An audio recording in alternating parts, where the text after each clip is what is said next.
Macy! Macy!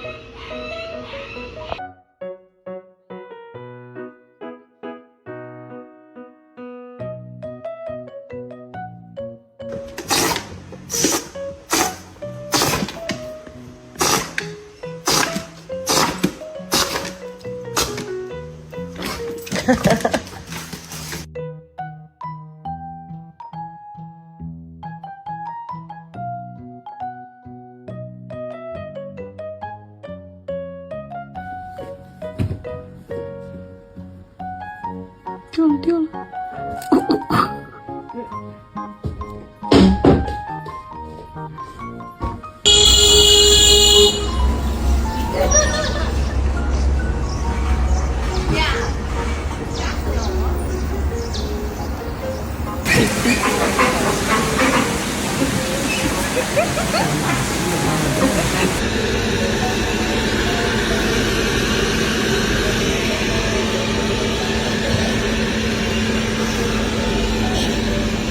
So I break my leg yesterday playing basketball, and I got this attention-seeking goofy right here pretending he feels my pain, bro. Stop playing with me, bro. Get up, bro. You a clown, gang.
You stink. You don't clean yourself right. No way! Thank you for shopping at the Home Depot. Good boy.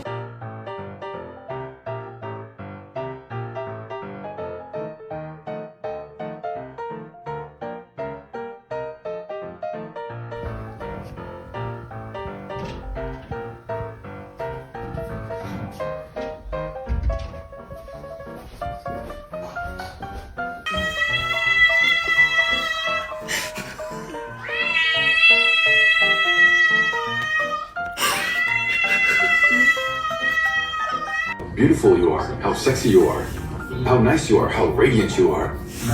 But it's like, I don't get it back. You know, for example, I haven't received a single instance.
Dear my beloved audiences, today I want to tell you a story which is called The Guardian of Valparaiso. In the vibrant coastal city of Valparaiso, Chile, where colorful houses cling to the steep hills and the sea breeze carries the scent of salt and adventure, lived a dog named Benito. He was not owned by anyone, yet he belonged to everyone. A scruffy, medium-sized mutt with warm brown eyes and fur the color of the city's rusted rooftops, Benito was a street dog, but no ordinary one. Benito had roamed the streets for as long as anyone could remember. Locals claimed he had survived the Great Fire of 2014 and even helped guide people away from danger. Others swore he'd been around for over a decade, never aging, as if the city itself had adopted him and kept him young. Children called him El Perrito Guardian, the little guardian dog, and he responded to anyone who spoke kindly to him. Every morning, Benito would begin his patrol. He'd start at the fish market near the port, where the fishermen would toss him scraps of mackerel and sardines. "Buen dia, Benito," they'd say, giving him a friendly pat. He'd wag his tail, accept the fish with gratitude, and move on. His next stop was Plaza Sotomayor, where tourists snapped photos of monuments and the Grand Armada, the Chile building. Benito was a celebrity there. Street performers would share their earnings to buy him empanadas, and tourists often tried to adopt him, only to find he'd disappear the moment they turned their backs. He wasn't meant for one home. The city was his home. One chilly winter morning, something unusual happened. Benito was walking along Cerro Alegre, the hillside district filled with murals and art galleries, when he noticed a boy sitting alone on a bench. The child was bundled in a too thin coat, his hands trembling from the cold. His eyes were red, not from the wind, but from crying. Benito approached slowly, his ears tilted with curiosity. He sat down next to the boy and leaned his warm body against him. The child looked at the dog in surprise, then wrapped his arms around him. They sat like that for a long time. Eventually, the boy spoke. "My name is Tomas," he whispered. "My mom, she's sick. We came from Santiago. She's in the hospital now. I don't know anyone here. Benito didn't understand the words, but he felt the pain. He licked the boy's face gently and barked once. Not a loud bark, but a comforting one. That day, Benito didn't continue his usual patrol. He stayed with Tomas, and when night fell and the street lights blinked on, he led the boy to the local cafe where the owner, Dona Marisol, served hot chocolate to anyone in need. "Benito, what have you brought me now?" she asked, looking at the shivering boy. After hearing Tomas's story, she let him stay in the back room, wrapped in a thick blanket, while Benito curled up beside him. For the next few weeks, Benito became Tomas's constant companion. They explored the hills, visited the port, and watched the sun set over the Pacific from Paseo Gervasoni. Word spread quickly of the dog and the boy, and soon, the people of Valparaiso came together to help.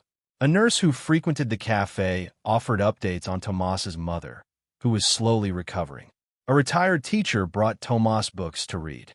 Artists painted murals of him and Benito walking side by side, their silhouettes outlined in orange and purple. But nothing lasted forever.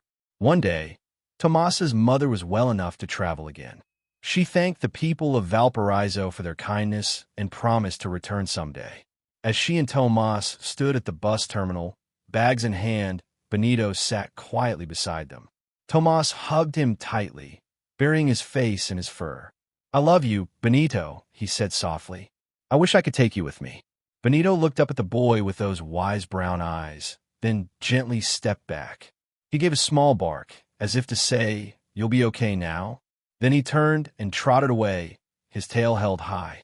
The bus pulled away, and Tomas watched until Benito disappeared into the maze of cobbled streets and painted walls. Tears streamed down his face, but he smiled too, because he knew Benito was not just a dog.